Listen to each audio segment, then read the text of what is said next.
Meghalaya Health Minister Dr. M. Amperin Lyngdoh informed the Assembly that the status of Tura Government Medical College is 75%.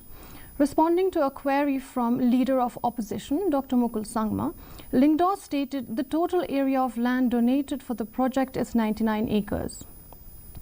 Providing financial details, the Health Minister informed that the total amount sanctioned by the Government of India for the project till date is Rs 170.10 crore.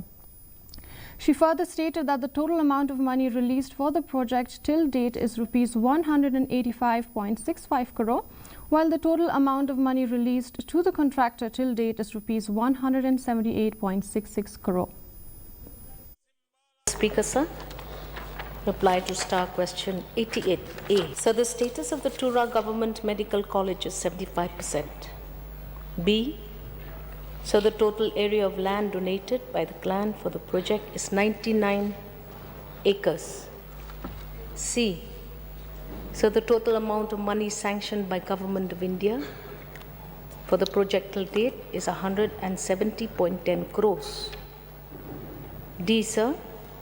The total amount of money released to the PMC till date is 185.65 crores. E.